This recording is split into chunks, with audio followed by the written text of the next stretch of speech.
Hey everyone, hope you're doing well. Haven't done one of these videos for a little while, but I did get asked the question the other day by a friend who's suffering from like a stiff shoulders and stiff neck about what's the best way to loosen them off and some exercises and mobility work for them to help improve the shoulder mobility and also reduce the stiffness in the neck and everything like that as well. So I thought I'd do a little video on it because it can help lots of people this way rather than just one person, a little bit easier as well. So here I'm going to give a few different things and obviously try them, see how they work for you, pick the ones that are best. Now something the best thing about mobility work, or the best way to do it, is to make sure we do it every day. Like the consistency with it is where we get the results from it. So like I said, you won't have to necessarily do all of these, but find the couple that work for you and ones that are easy to add in. There's a couple here that are easy to add in, especially if you sit at a desk all day, rounding your shoulders. There are a couple that can get you out of your chair, help alleviate that tightness and tension through the shoulders and a bit through the back as well. So I'm going to pop this down. There we go. And just level it off. There we go. So first one can be done from a seated position on the floor. I'm going to do it kneeling just so you can see me in the camera a little bit better. And then we're just going to bring a little bit of movement through the neck. So trying to keep the shoulders relaxed, we're just going to gently lower the head down to one shoulder, trying to take it as far as we can. Now we're not trying to lift the shoulder up towards the ear, we're just trying to allow the shoulders to relax. That way we're going to get this nice stretch through the traps and into the side of the neck. And we'll gently ease to the centre. And we can do the same thing going out to the other side again, relaxing the shoulders, not lifting them. That's the hard bit, because trying to lower the ear towards the shoulder, we naturally want to try and lift it up, want to get closer, but we lose the stretch that way. And again, we can just do that a few times nice and gently from side to side. This can be done seated in a chair, on the floor, can be done standing up. We can also do the same by dropping the head or the chin all the way down towards the chest. Just allowing the head to hang heavy for a few seconds before we gently ease back up, and then maybe go back out to a side. Back to the centre and then out to the other side again.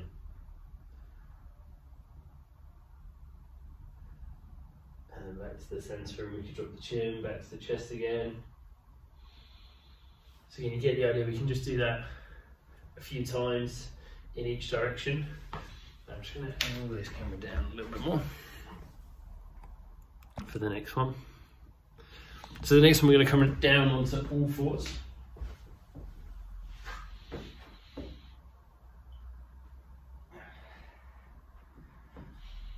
So hands are under the shoulders, knees roughly under the hips. We're going to bring the hands to the side of the head, so the arms bent.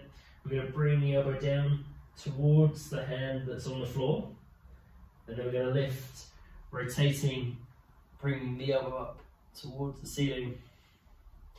Again, holding for a few seconds, then we'll bring it back down, elbow back down towards the hand, and then up. So I'm not actually pushing against the head with the hand here, I'm just resting my hand on the side of the head, but thinking about trying to add in this movement, bringing the elbow down and back up again.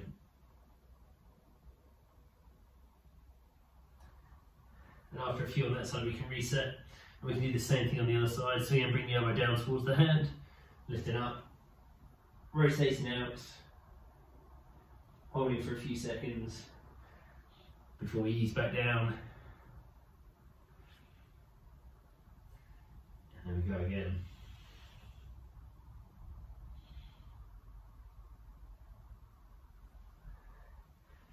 So again, we can just do a few on each side. And it might be that whilst you've gone through all these mobility drills, you might find there are a couple that you like to do first thing in the morning to help loosen everything off. And then you might find there's a few that you like to do last thing in the day before you go to bed, so that you wake up feeling a little less stiff as well. The next one, we're going to lie down. So we're going to come down onto our fronts. Hands we're going to bring to the lower back. Then we're going to squeeze to the bum of the back of the legs. We're going to draw the shoulder blades together to lift the chest slightly off the floor. Keep in that position. We're then going to release the hands. So this one's called handcuff to rotation. We'll release the hands, circling the arms up to around shoulder height. Now when we get near the shoulders, we're going to rotate the arms so the palms face the floor. We're going to keep trying to take them overhead. We'll rotate again so the palms come back up towards the ceiling. And now if we can get the arms straight out in front of us, we're going to try and bend them, bringing the hands towards the back of the neck. Then we'll slowly extend back out, circle the arms back down as we get towards the shoulders, palms back towards the floor. As we get past the shoulders, palms back towards the ceiling, hands to the lower back, and then you can release to the ground. And then we repeat, we squeeze to the back body, draw the shoulder blades together, circle the arms out towards the shoulders. Once we get to shoulder height, palms down. Once we get past the shoulders, palms back towards the ceiling. Again, if we can, taking the hands to the back of the neck. And again, we want to keep this at a nice steady tempo, remembering to breathe the whole time. And again, just like 3 to 5 reps of that.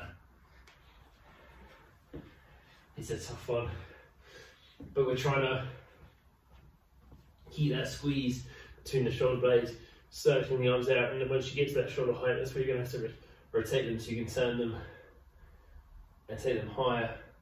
And again, if extending the arms is as much as you feel you can do them, that's absolutely fine. You don't have to bend them, taking them to the back of the neck, but if you can, you'll get a little bit more out of it. But again, just go where you feel you can. So even if it's just that the arms come up to about here, and that's as far as you can go.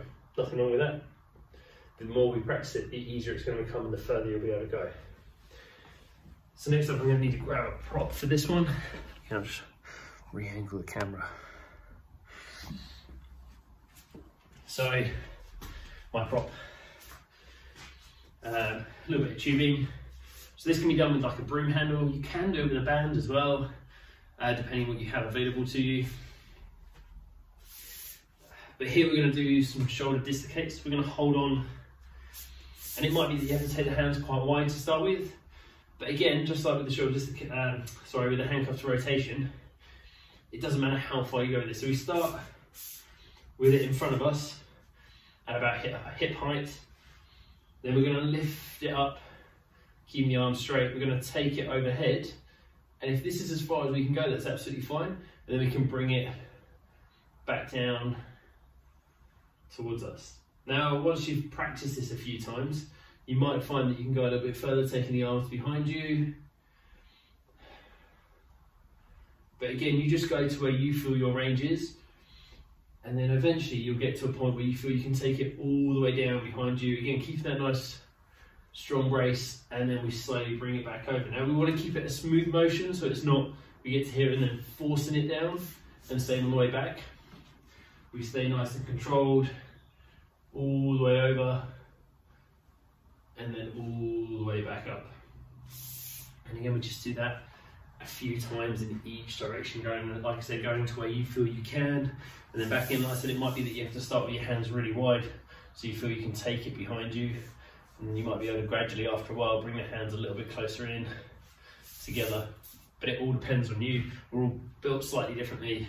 Some of us have better mobility through our shoulders than other people, so go to where your mobility allows you to. And it might be that you want a thinner pipe as well. You can do the same thing. It might be that that one was a bit too thick, and you might want a thinner one. These are just like a couple of quid for these, but they're really, really handy.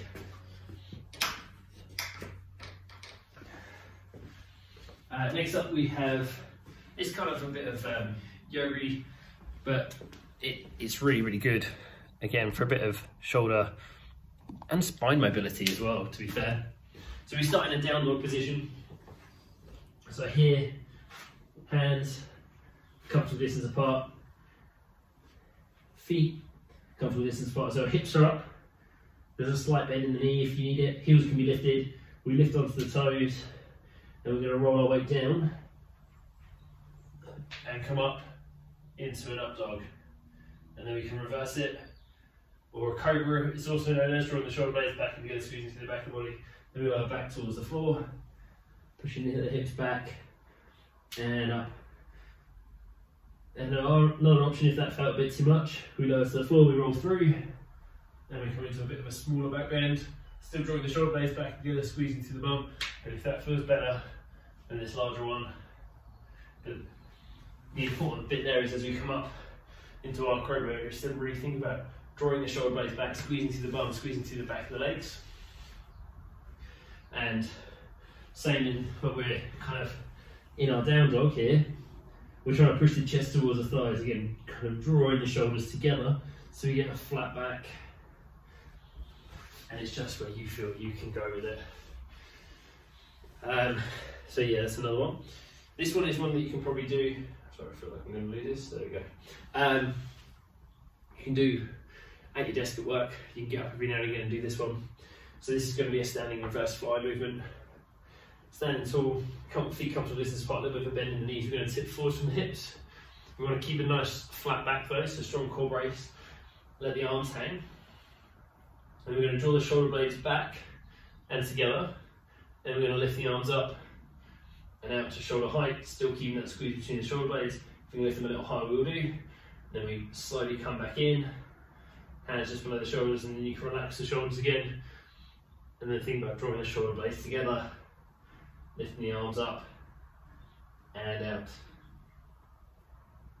So the important bit is drawing those shoulder blades together on every rep, and that way we can allow the shoulders to relax again at the bottom and really think about drawing them together. That's going to really start to open up and reset our posture, because when we sit at the desk all day, or even sit in the car, our shoulders round forwards, it's to help draw the shoulders back, help loosen them off. And then we've got a couple where we can add some weight into them as well. So the first one is an overhead carry. So for this, you can use a dumbbell, you can use a kettlebell, and the weight will be dependent on how strong your shoulders are. But we take a weight in one hand, we're going to bring it up towards the shoulder, then we're going to take it overhead. And here we really want to keep that shoulder really stable. So we draw the shoulder blade back. We need to keep a strong core brace. And we're trying to keep that hand directly above the shoulder. And then we add a little march in. So you can take the arm out if you need to help you stabilise. We just walk forwards and backwards. I know you can't see my hand in the video, but it's directly above my shoulder. I'll lift it a little higher actually. Bear with me. Tilt this up a bit so you can see it a little bit better. Swap hands. So I've got the weight in the air. I'm drawing my shoulder back in. I'm trying to keep the shoulder as stable as possible as I'm walking, keeping the core nice and strong as well. So it's really good to help us with our shoulder strength and shoulder mobility as well. And then another one where we can add some weight into it is a windmill. Again, we're going to have the arm in that elevated position.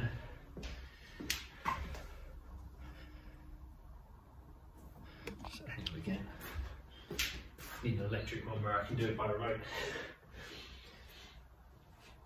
Now here, we've got the feet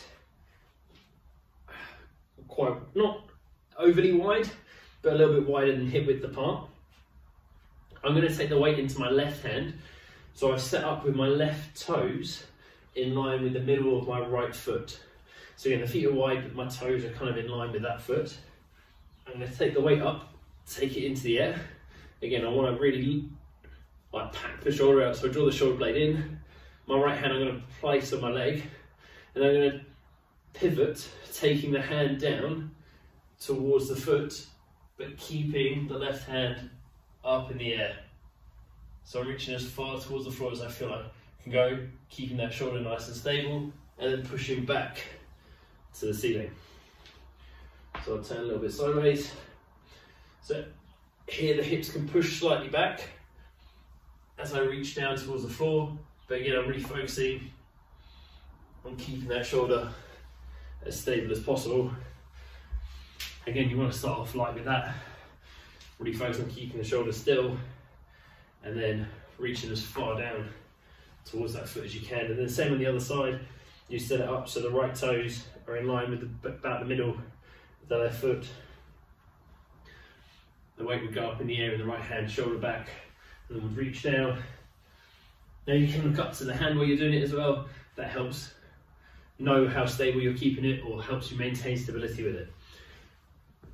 So, I hope you found those useful. If you have any questions or anything, you can drop me a comment below. But yeah, just a few shoulder mobility and shoulder strengthening exercises there. Things that are a little bit different. They're also going to target the core a little bit for the neck as well. But yeah, like I said, hope that was helpful. Yeah, I'll talk to you guys soon.